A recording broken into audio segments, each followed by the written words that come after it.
saya hormati narasumber dari Dinas Kesehatan, Bu Istiqomah, yang saya banggakan ibu-ibu Pokja 4 Kecamatan se-Kabupaten Jombang. Puji syukur marilah kita panjatkan kehadirat Allah SWT atas limpahan rahmat karunia-Nya. Alhamdulillah pagi hari ini kita bisa hadir di ruang pertemuan PKK Kabupaten Jombang dalam rangka kegiatan pemantapan program Pokja 4 di Kabupaten Jombang dalam keadaan sehat walafiat. Amin ya rabbal alamin. Salawat dan salam kita limpahkan kepada junjungan kita Nabi besar Nabi Agung Muhammad SAW yang telah memberikan tuntunan. Mudah-mudahan syafaatnya bersama kita sampai akhir zaman. Amin ya rabbal alamin. Bapak Ibu yang saya hormati, pertama saya sampaikan permohonan maaf dari Ibu Ketua. Seyogyanya beliau Ibu Ketua Tim Penggerak PKK Kabupaten Jombang hadir, namun bersamaan dengan ada kegiatan di Gondang Manis sehubungan dengan pembinaan PKK di desa, maka saya mendapatkan tugas untuk mewakili di kegiatan hari ini. Tentunya beliau menyampaikan salam hangat kepada ibu-ibu sekalian untuk memberikan semangat bahwa PKK adalah kegiatan yang merupakan pengabdian masyarakat yang sangat luar biasa. Dan tentunya adalah mudah-mudahan amal baik ibu-ibu sekalian mendapatkan pahala yang berlimpah yang bisa kita petik di akhir nanti. Amin ya rabbal alamin. Bapak Ibu yang saya hormati, kegiatan hari ini merupakan dalam rangka mempersiapkan atau sehubungan dengan adanya musim yang sudah berubah, yaitu menghadapi musim hujan. Maka PKK bekerjasama dengan Dinas Kesehatan mengawali bagaimana supaya masyarakat bisa mencegahnya, masyarakat bisa menyiapkan keluarganya dalam rangka pencegahan terhadap penyakit-penyakit menular yang sekarang walaupun di era pandemi, kita masih di pandemi, walaupun Jombang sudah termasuk level 1. Di Jawa Timur hanya 2 kabupaten yang level 1, yaitu Jombang dengan Lamongan. Tepuk tangan dulu untuk Jombang ya. Tentunya hal ini adalah peran dari pemerintah bersama dengan masyarakat yang sangat luar biasa dalam rangka pencegahan, pelayanan, termasuk di dalamnya adalah vaksinasi yang dikawal oleh Dinas Kesehatan dengan semua OPD serta TNI Polri, serta tidak lepas dari peran dari tim penggerak PKK dalam rangka protokol kesehatan di desa. Sehingga alhamdulillah dari 21 kecamatan, Jombang hanya tinggal 4 kecamatan yang masih kuning, lainnya sudah hijau ya. Tepuk tangan lagi untuk kita semua. Biar kita selalu sehat. Kalau tepuk tangan mesti enggak mencucu nje. Walaupun pakai masker tetap kelihatan senyumnya. Bapak Ibu yang saya hormati, kegiatan hari ini yaitu ada 2 agenda. Yang pertama adalah agendanya memberikan materi tentang bagaimana pencegahan terhadap penyakit menular yang tentunya yang akan kita hadapi di masa perubahan iklim ini adalah biasanya demam berdarah, kemudian banyak nyamuk ya. Kadang-kadang ada, kalau Jombang mungkin bukan daerah malaria ya, tetapi yang sekarang masih PR Jombang yaitu adalah penyakit TB. Jadi selain demam berdarah, kemudian TB, kemudian juga yang Jombang itu termasuk tinggi yaitu HIV/AIDS. Nah itu nanti beliau akan menyampaikan sehubungan bagaimana peran masyarakat, yang tentunya PKK itu merupakan organisasi yang secara Permendagri mempunyai tempat yang sangat luar biasa. Karena apa? Mulai dari tingkat pusat sampai ke tingkat dasawisma. Nah, maka peran PKK tidak diragukan lagi. Jadi peran PKK sangat dibutuhkan untuk mengawal keluarga, untuk keluarga masyarakat, untuk pencegahan terhadap penyakit menular ini. Tentunya mudah-mudahan mari kita bersama selalu melaksanakan protokol kesehatan. Walaupun sudah level 1 tetap kita waspada, karena katanya varian baru sudah nyampe Surabaya. Tetapi kita tidak usah takut dan tidak usah cemas. Yang paling penting adalah bagaimana kita menjaga kita, keluarga kita, dan selalu menyampaikan peduli terhadap lingkungan, maka kita akan aman. Dan tentunya di era pandemi ini ada 3 hal yang perlu kita siapkan, yaitu pertama adalah legalitas. Legalitas sangat penting, yaitu bagaimana legalitas itu data kependudukan, data apakah sudah ikut BPJS apa belum, apakah sudah punya KTP, akte, itu sangat penting di era pandemi seperti ini. Walaupun tidak pandemi ya sangat penting, tetapi hal-hal seperti ini kalau ada sakit, ada apa, nah sehingga harus diperhatikan. Yang kedua adalah ketahanan tubuh kita. Di era pandemi sangat diperlukan. Kalau beli baju itu bisa ditunda, tetapi konsumsi makanan dalam keluarga itu sangat harus diperhatikan. Jadi yang kedua itu yang diperhatikan ketahanan tubuh baik diri kita maupun keluarga kita. Konsumsi makanan diupayakan beri yang terbaik karena untuk menjaga imunitas. Kalau baju masih bisa kita tunda, karena saya yakin di rumah 1 lemari bajunya yang dipakai ya cuma 1 ya hari ini. Jadi saya yakin masih banyak baju-baju yang lain. Tidak perlu, kalau uangnya masih belum cukup, maka tidak perlu beli baju dulu, karena yang dipentingkan adalah bagaimana konsumsi keluarga terpenuhi dengan gizi seimbang.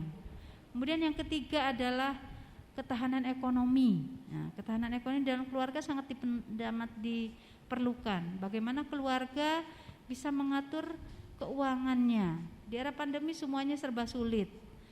Tidak hanya kalau di pedesaan mungkin masih bisa cukup peramban apa gitu ya. Tapi kalau di perkotaan, pengusaha-pengusaha yang sangat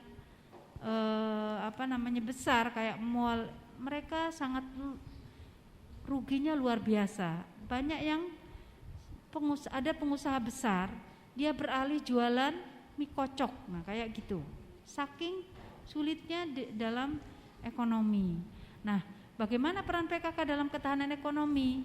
Kita bisa meningkatkan ketahanan ekonomi keluarga melalui, contohnya sekarang itu di era digital, saya pinter buat botok yang enak, botok apa, rengkek, botok apa gitu ya, dijual di medsos, ready, itu sudah meningkatkan ketahanan ekonomi. Dijual, saya pesan misalkan, tetapi dengan komposisi yang jelas, sehingga nomor teleponnya dicantumkan.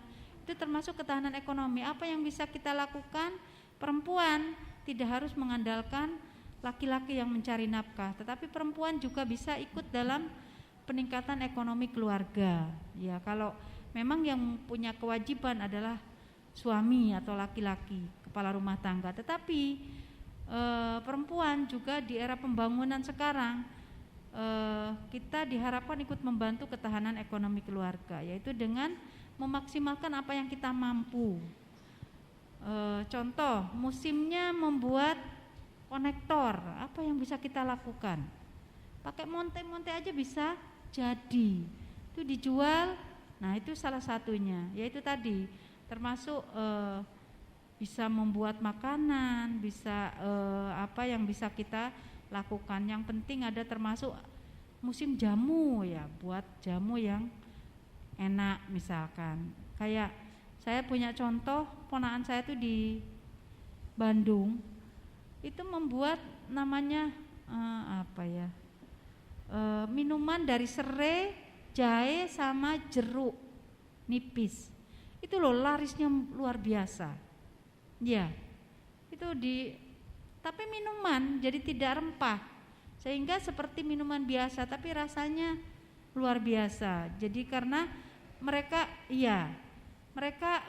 di era sekarang itu jaga imun, ya. Padahal imun itu dari berbagai macam-macam ya. Tentunya dari makanan yang seimbang, gizi yang seimbang tentunya harus terpenuhi. Kalau jahe, kunir itu adalah hanya membantu saja, tapi konsumsi makanan yang harus terpenuhi. Kemudian yang penting lagi diperhatikan adalah tunda kehamilan. Nah, itu yang harus disampaikan. Bagaimana di era pandemi ini kalau bisa, kalau memang putranya misalkan masih 3 tahun, nanti aja dulu. Jadi tunda kehamilan dengan menggunakan kontrasepsi. Nah, itu untuk apa? Biar tidak mempersulit dalam keluarga, baik secara ekonomi maupun secara kesehatan. Maka programnya adalah karena berdasarkan data yang ada, pandemi ini meningkatkan terjadinya peningkatan kasus ibu hamil. Nah, ibu hamilnya meningkat tajam. Maka dari itu coba kita kendalikan. PKK adalah gawangnya yang terdepan untuk tunda dulu, misalkan kalau masih usianya 2 tahun anaknya ya tunda dulu aja. Jadi kalau habis melahirkan langsung KB pasca salin. Nah, itu sehingga untuk apa ya? Ketahanan keluarga, ekonomi keluarga, kesehatan, tentunya juga untuk meningkatkan kesejahteraan keluarga. Itu mungkin yang bisa sampaikan. Yang paling penting adalah nanti monggo disimak baik-baik materi yang akan disampaikan narasumber yang sudah siap dari Dinas Kesehatan, dan mohon informasi ini ditindaklanjuti lagi kepada masyarakat. Nah, kepada masyarakat pada waktu pertemuan PKK maupun pertemuan di pengajian atau pada kader, sampaikan kembali ilmu yang hari ini didapat. Itu mungkin yang bisa sampaikan. Sekali lagi saya ucapkan terima kasih atas kehadiran ibu-ibu sekalian. Mudah-mudahan kegiatan hari ini bisa bermanfaat. Amin. Dan bisa meningkatkan Kabupaten Jombang, mewujudkan Kabupaten Jombang yang berkarakter dan berdaya saing. Amin ya robbal alamin. Narasumber saya ucapkan terima kasih atas kehadirannya. Kebetulan yang hadir beliau pemegang programnya, sehingga ilmunya akan nyampai apa yang biasa dilakukan di puskesmas dan sebagainya, sehingga ibu-ibu paham banget apa yang. Jadi kalau kita memberikan penyuluhan itu, narasumber yang hadir seperti hari ini karena dia sudah ilmunya sudah duluan dapatnya. Kayak saya sudah duluan membacanya. Nah, ibu-ibu nanti kalau sudah mendapatkan maka berani menyampaikan kepada masyarakat. Ya, demikian yang bisa sampaikan. Saya mohon maaf. Saya tidak berseragam. Saya mohon maaf yang sebesar-besarnya. Saya akhirul kalam. Wassalamualaikum warahmatullahi wabarakatuh. Terima kasih atas kedatangannya. Kami juga menyampaikan terima kasih kepada PKK yang sudah memberikan kesempatan kepada kami untuk bisa menyampaikan tema yang hari ini, yaitu peran PKK dalam pemberdayaan masyarakat dalam penanganan DBD di Kabupaten Jombang melalui gerakan Satu Rumah Satu Jumantik. Untuk lebih jelasnya tadi sudah diperkenalkan ya. Nama saya Istiqomah Uma Sangaji. Saya bekerja di Dinas Kesehatan Kabupaten Jombang. Saya adalah jabatannya yaitu pengelola pemberantasan penyakit bersumber binatang. Ya, jadi itu banyak, selain DBD itu sebenarnya masih banyak ya. Tadi sudah disinggung Bu Nur Kamalia, ada malaria, ada filariasis, ada leptospirosis, ya banyak. Rabies dan lain-lain. Itu masih banyak. Ini adalah satu di antara penyakit yang bersumber binatang. Saya alamat rumahnya di sini dekat saja Bu. Kalau ke kantor insya Allah paling 10 menit. Kalau nggak kena kereta api. Rumah saya di Parimono, Jombang. Ya. Nanti terakhir aja ya disampaikan biodatanya biar nanti kalau ada apa-apa bisa koordinasi sama kami. Mungkin nanti ada tema-tema lain yang pengen disampaikan selain DBD ini. Ya.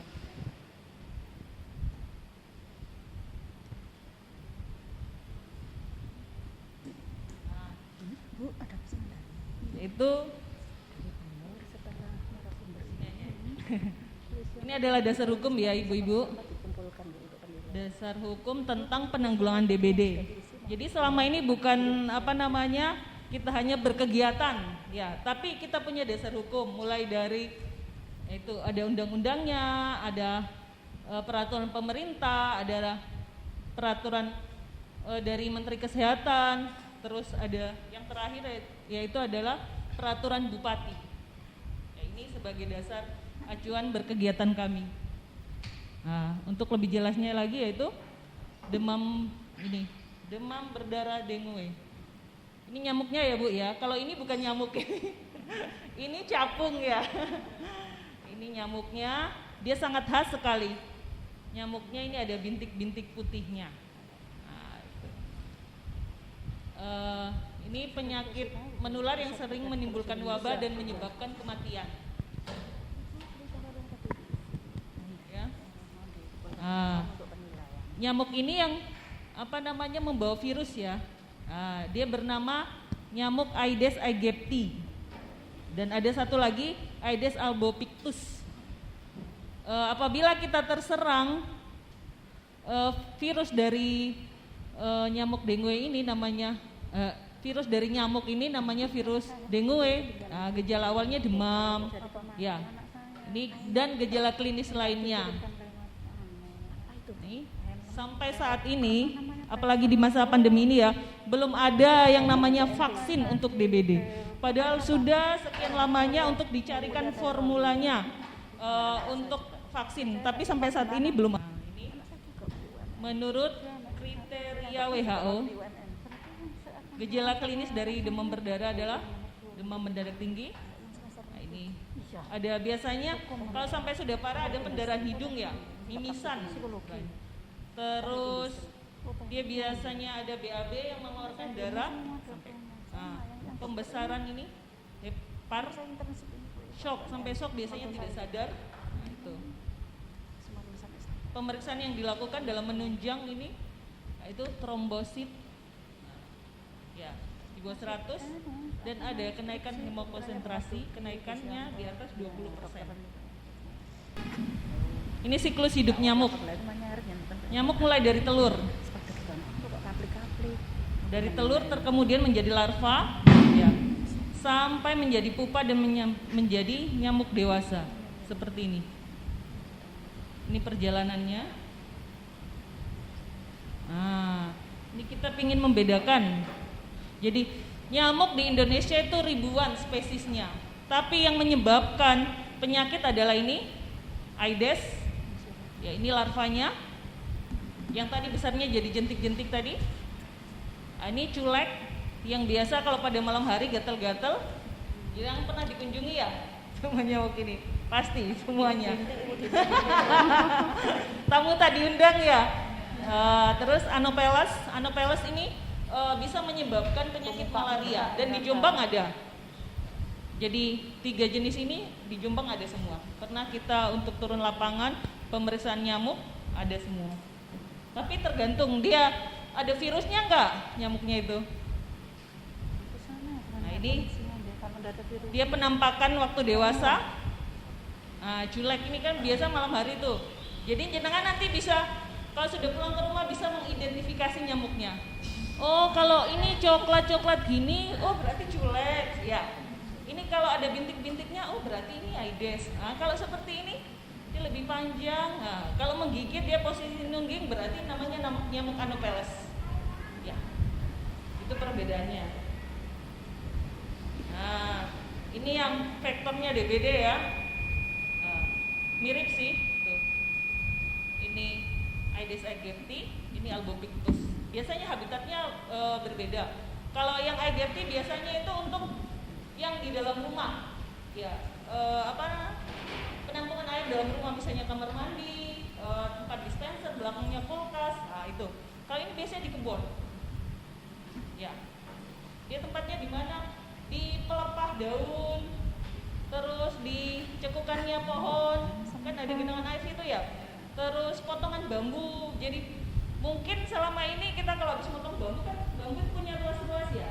Nah, kalau selesai potong bambu harus dibelah tengahnya biar airnya kan tidak menggenang. Nah, itu juga bisa habitatnya nyamuk.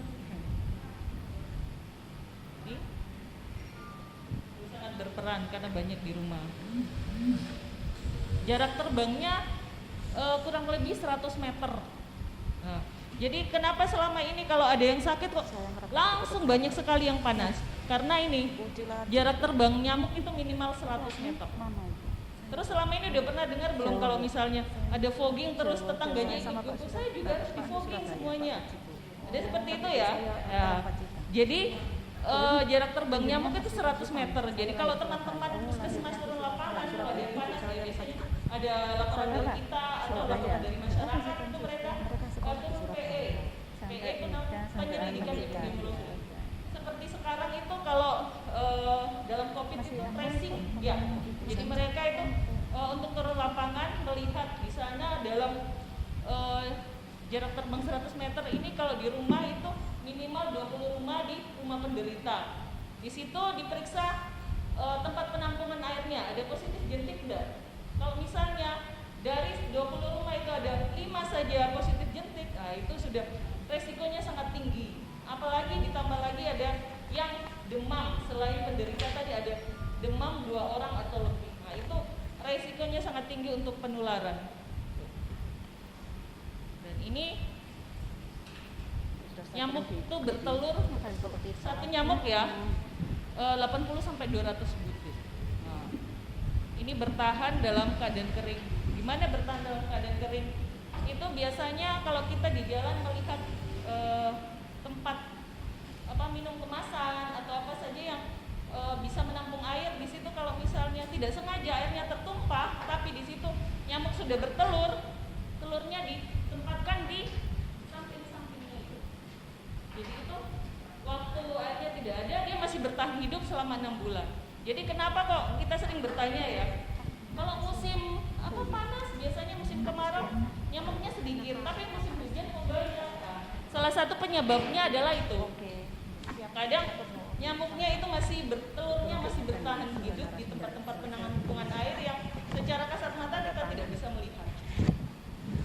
Dan pada saat musim hujan dia akan terkena air, dia langsung menetas dan bisa menjadi nyamuk dewasa.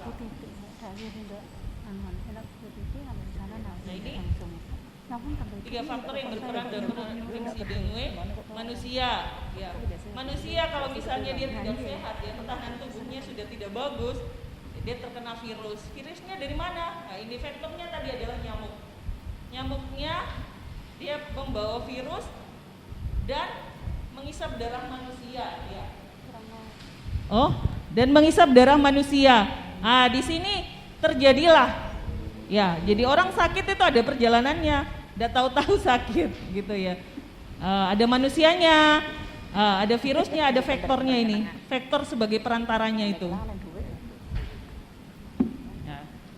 Ini mekanisme penularan. Jadi untuk mengisap darah manusia itu nyamuk itu butuh ini. Dia ada masa inkubasi di dalam tubuh nyamuk sendiri. Ya, sekitar 8 sampai 10 hari. Kemudian dia ditularkan kepada manusia. Jadi nyamuk itu sudah membawa virus, ya. Ini dan akhirnya orang itu bisa sakit. Jadi kalau misalnya orang sakit kan kita harus melihat ke belakang riwayatnya. Jadi sakitnya kapan? Mesti kalau teman-teman turun PE, sakitnya kapan? Pasti seminggu atau 2 minggu sebelumnya dia sudah terinfeksi sama virus dengue ini. Gitu. Jadi kenapa kita harus menelusur ke belakang? Itu. Ini siklus hidupnya tadi ya, sampai menjadi nyamuk dewasa dia butuh waktu 5 sampai 7 hari. Jadi kira-kira semingguan lah. Jadi kenapa kok kita selalu menggaungkan ya, ayo PSN minimal seminggu sekali. Jadi itu paling efektif, kita memutus mata rantai ini. Jadi dari telur dia tidak bisa sampai menjadi dewasa gitu. Soalnya rata-rata nyamuk yang di daerah endemis ya, kalau kita Kabupaten Jombang ini sudah termasuk daerah endemis DBD karena hampir semua kecamatan dan desa sudah terpapar dengan penyakit DBD. Ya, jadi kalau dia berkembang mulai dari telur sampai dengan nyamuk, rata-rata nyamuknya sudah terinfeksi virus dengue. Jadi dia sudah siap menularkan istilahnya. Dan lagi yang hanya menularkan ini cuma nyamuk betina. Ya. Kalau nyamuk jantan tidak. Kalau nyamuk jantan biasanya kita temui di bunga-bunga. Nah, dia menghisap madu tugasnya. Setelah kawin dalam waktu 3 bulan dia akan mati. Nyamuk jantannya. Tapi kalau nyamuk betina kenapa? Dia butuh menghisap darah manusia dan hewan. Biasanya di sapi-sapi ya banyak nyamuk. Ya. Tapi selama ini kita tidak pernah menemui ya sapi sakit demam berdarah gitu ke rumah sakit, enggak ya?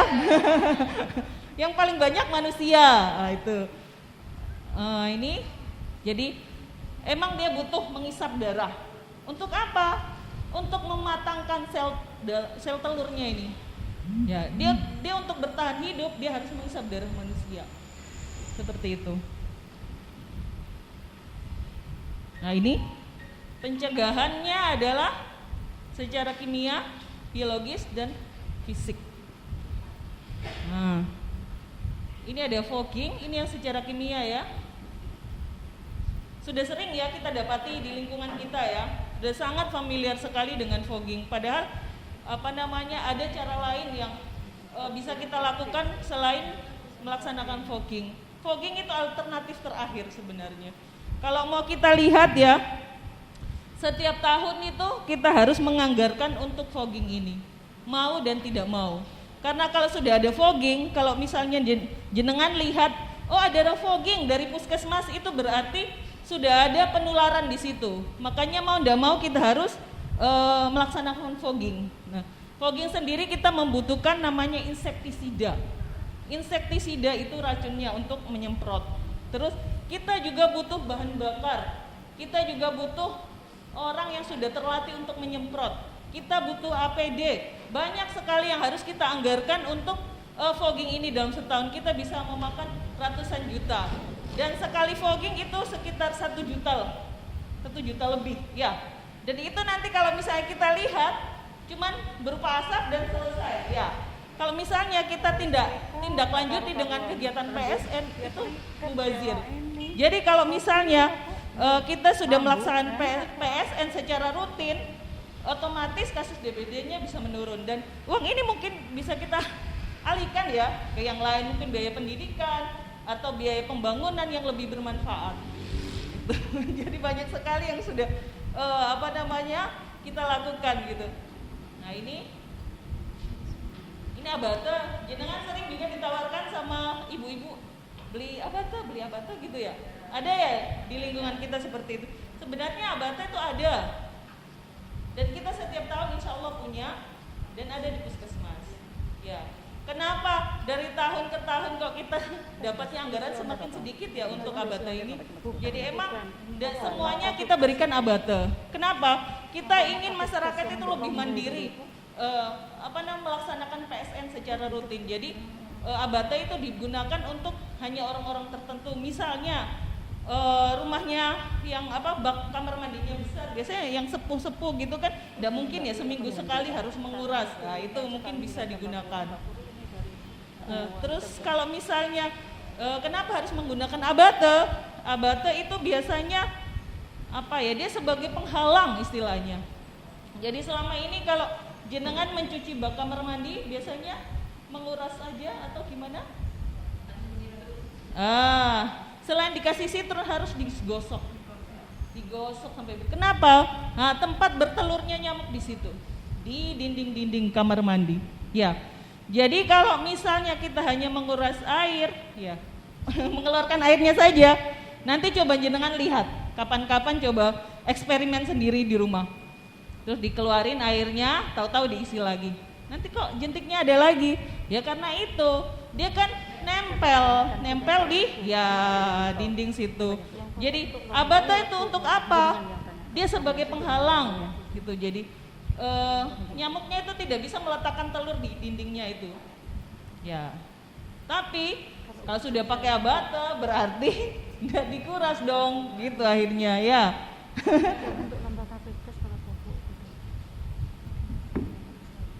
Nah ini fogging ya. Ya, fogging itu juga bukan sembarang. Kita pernah mendapati ada orang yang tahu-tahu fogging, nggak koordinasi ya. Kalau ada apa-apa pasti kami yang kena. Soalnya ini masih di bawah wilayah kami ya. Itu orang fogging itu harus menggunakan APD seperti ini.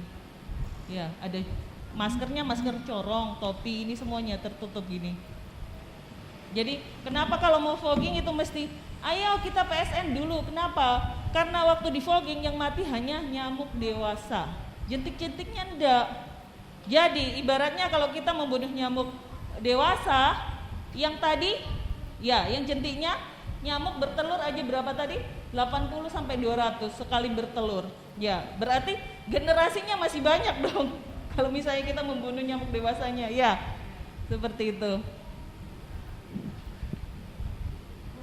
Nah, ini abate saya. Nih. Nah, komposisinya seperti itu. Jadi pernah kita dapati, saya kan sering juga PSN sama teman-teman di puskesmas turun ke desa. Jadi ada rumah gitu masih misalnya jentiknya banyak sekali, sudah dibagikan abate sama teman-teman, ternyata abatenya cuma ditaruh aja. Ya ditaruh aja, tidak dimasukkan di dalam baknya. Untuk penempatan abate sendiri harus sesuai dosisnya. Sama aja kalau kita minum obat ya, kita orang dewasa kan dosisnya berbeda sama anak-anak. Sama seperti ini bubuk abatenya. Jadi kalau untuk menaruh bubuk abate di dalam bak harus dilubangin dulu, ditusuk-tusuk pakai jarum atau tusuk gigi. Jadi nanti bisa keluar. Kalau nggak kayak gitu nanti tidak bisa. Ya ada tekniknya juga. Ada yang lucu lagi misalnya, nanti itu digantung bubuk abatenya ternyata gantung antara air dan gantungannya lebih tinggi, nggak mengenai air. Seperti itu kan tidak efektif juga. Ini yang secara biologi ada ikan cupang ya, banyak sekarang macam-macamnya dan mahal lagi. Kalau dulu mah ikan sapu jagat ini, ikan tarung ya namanya. Ikan tarung ya. Tuh, gak apa-apa. Itu untuk kolam atau untuk bak kamar mandi yang besar bisa.